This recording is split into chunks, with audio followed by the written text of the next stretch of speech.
Hello and welcome to another episode of Rosenberg and Estes' podcast, Inside R&E.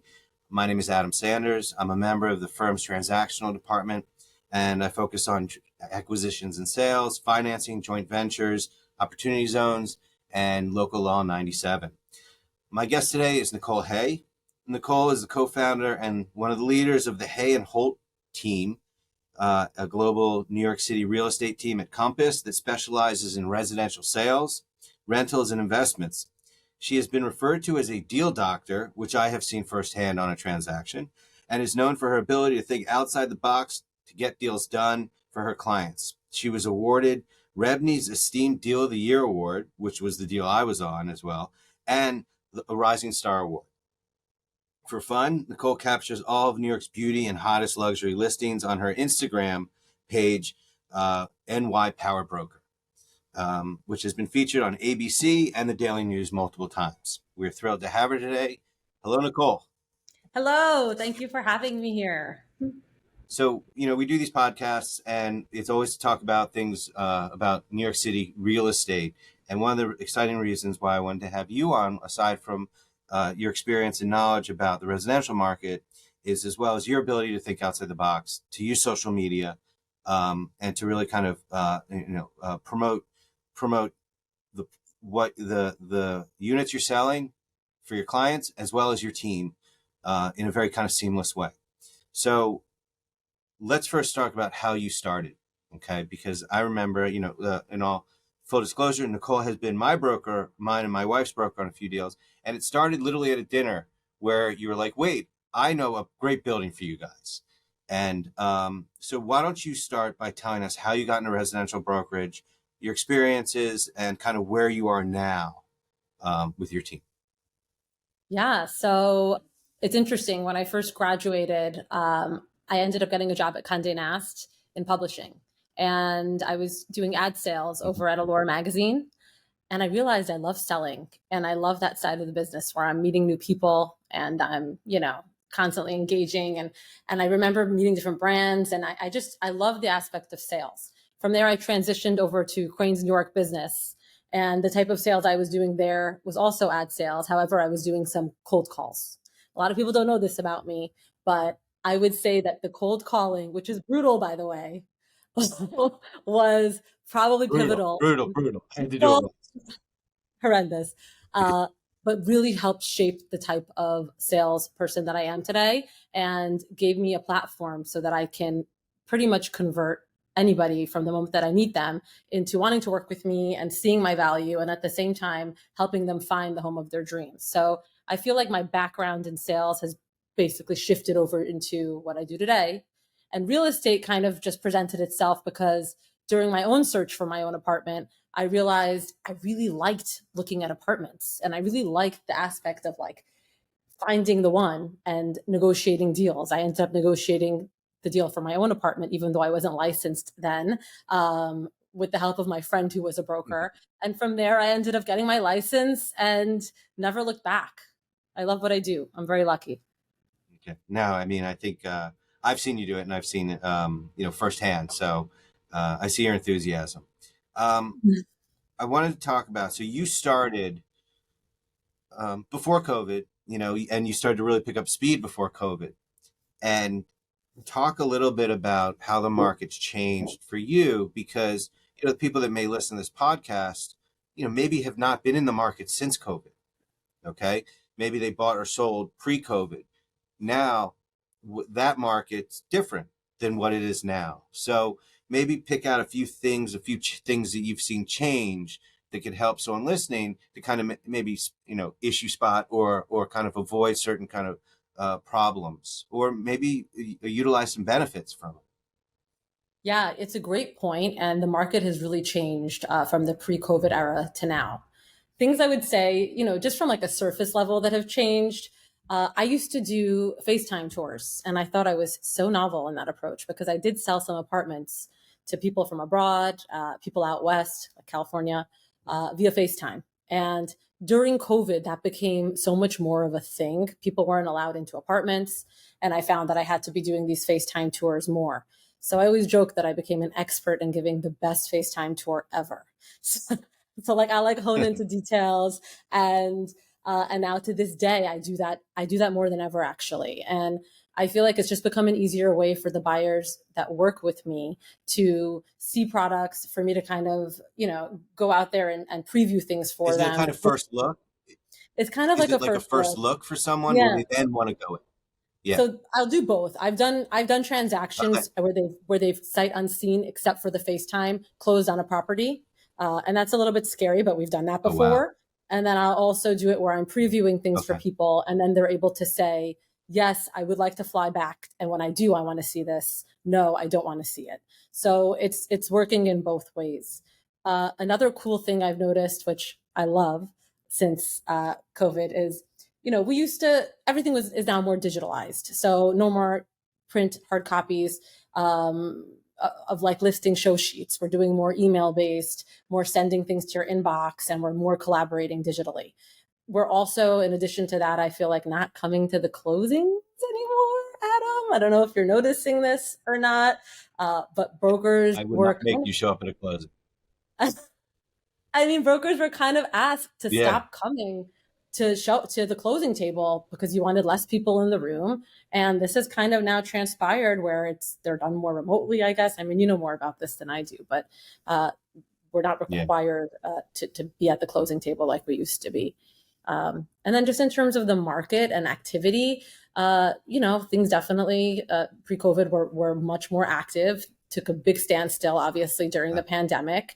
Then we had that spike in Q1 and Q2 of last year where it was busier and crazier than ever. I probably done the most transactions I've ever done in the first half of last year. And then again, with the rates kind of increasing, we've seen a little bit of a dip, and now we've kind of plateaued a little bit. So yeah, it's Okay. definitely been a wild ride.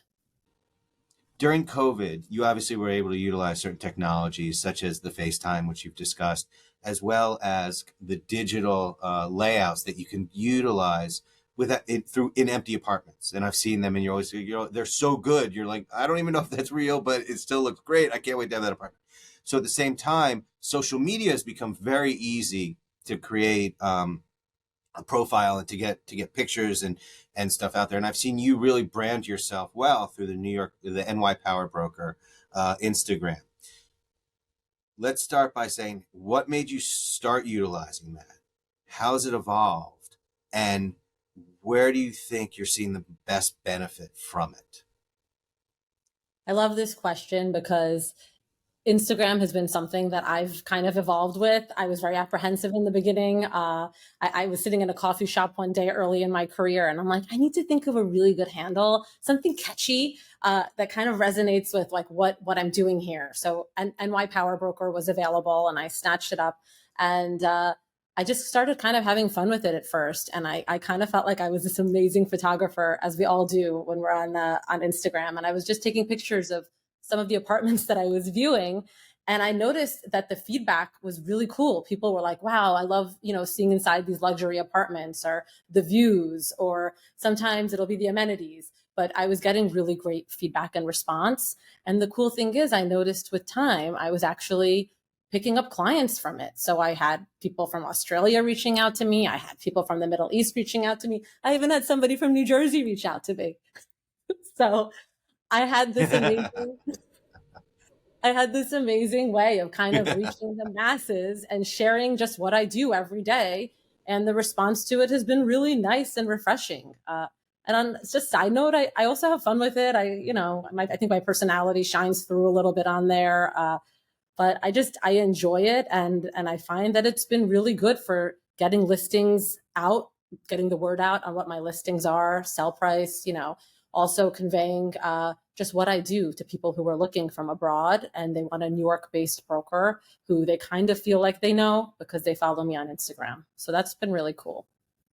So, as someone that, as you described, represents New Yorkers as well as international clients, what trends and what types of units are you seeing of interest from each one separately? In the past, there's always, international, like kind of flashy names and well-known buildings, while New Yorkers might be a little more nuanced in what they want.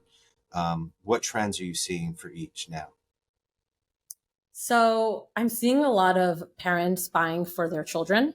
This is a trend right now that I'm noticing market wide. We have students graduating. The parents are paying the apartment, and then their children are paying for the monthly carrying costs. We're seeing that a lot. Other trends that I'm seeing are we're seeing a lot of all cash buyers right now more than ever, and that's just a result of rates being what Both they are. both domestic and international?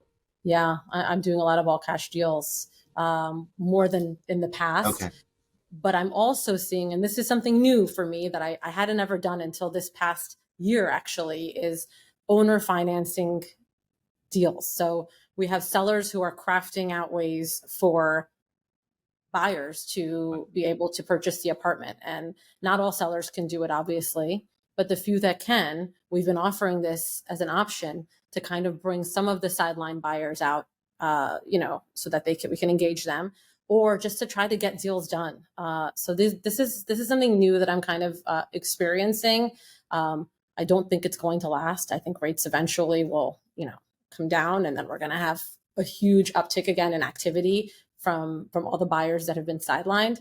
But yeah, I think those are the three probably biggest trends I've noticed so far. Yeah, I mean, as an attorney, I usually when I get asked about that, and most of my practice mass majority of my practice is commercial, but whenever I'm involved in a residential, that has come up before and recently, and I'm a little more hesitant to recommend it, just because it means you still have a relationship with your buyer. Um, but there are ways. I do know there are ways to structure it, and we've done them in not just in residential and commercial deals as well. And one recently, which was a very contentious deal that I was in, actually just finally paid off, and I was very happy about it. And so to move forward with the trends of the types of transactions you're seeing, I kind of describe New York City as a collection of mini neighborhoods, mini markets. Okay, and every once in a while there's a brand new one labeled, which always kind of cracks us up. Which are the hot areas right now that you're seeing, and maybe give a kind of explanation on why that area is specific. So a neighborhood which I just started doing deals in last year, and I've noticed is really, really attracting a very cool crowd, young, cool crowd, is the Hudson Square area. So that's kind of on the cusp of Tribeca and Soho, and it's walking distance to all of these meatpacking districts. It's walking distance to all of these cool places that young New Yorkers are drawn to and are excited to be in. And there's so many beautiful new developments right there. Great opportunities out there to buy. It's a little enclave, but to me, this was like a newer little mini market that I hadn't heard of, Hudson Square, and I think that's definitely attracting this like young, post grad, upper 20s, low 30s type of buyer. I also am going to give a shout out to Carnegie Hill, which doesn't get that much love, but it should. It's an area on the Upper East Side, a little bit maybe sleepier than downtown Hudson Square, but it's attracting lots of young families with children. And I'm finding that families that are, Well, I know there's have a lot of restaurants, lots of coming. so true. So many good restaurants. There's a good culture. You've got so many parks around us, very like pet friendly.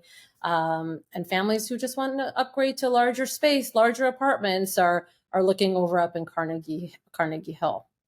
Investors surprisingly are buying on the Upper East Side. I feel like I'm dealing with investors up here, and they're buying like one beds and renting them out.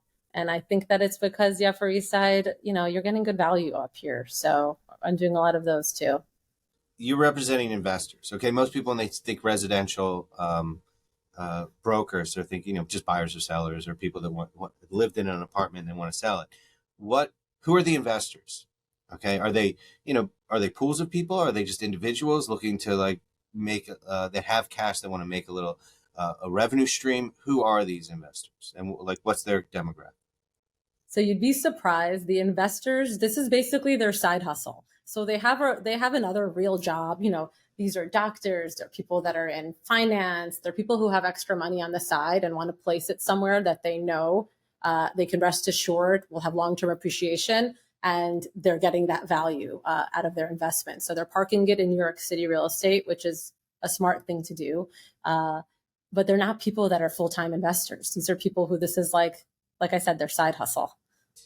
I want to move more to the transactions you've worked on, okay, Sure. and kind of let you highlight a positive and a negative. Now, the transaction that you won the award for Deal of the Year, without kind of getting too much into it, because I actually was involved in that deal, and it was an example of where the lawyer me was recommending not to do the deal, specifically telling you and our client, I don't know about this, because I was a little worried, but you worked it out and figured it out to the point where I was like, okay, let's go. Maybe talk about the specific part of it without getting too much into it on why it was a deal that caught the eye of Rebney and was awarded one of the deals of the year. So that was a really fun deal, and I loved working with you on it. The reason I think that was recognized for Deal of the Year and won an award was because Deal of the Years are mostly deals that are recognized for being complicated deals, where without the perseverance of the broker or the team, wouldn't be able to kind of push through to the finish line and get to the closing table. So it's more about the difficulty and the complicatedness of the deal as opposed to the price point of the deal. And this deal was just that. You remember it was basically a converted apartment, which was not legally converted. And this was done back in the 80s. And it was an amazing amount of space with crazy potential. And the apartment needed a gut. And this is not allowed to be done in New York City without it being legally recognized by the city. And I basically went on this search to see if I could find a developer, see if I could go and find air rights, see if I could find neighboring areas. And it was so funny because we looked into it. And of course, the developer, this was done in the 80s, no longer was alive. So there was all of these crazy things that kept happening, and remember that.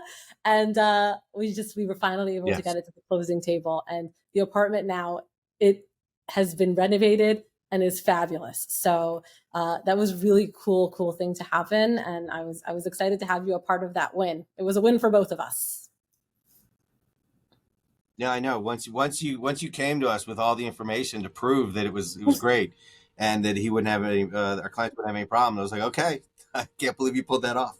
But at the same time, what's a deal now, or in the past year you've closed, that you feel that you left just so invigorated and proud that you got it there? Is there anything kind of unique about that you can talk about? So I think this is a relationship business. And one of the things that I love most about it is that I'm always meeting new people, different kinds of people. And I personally thrive off of that.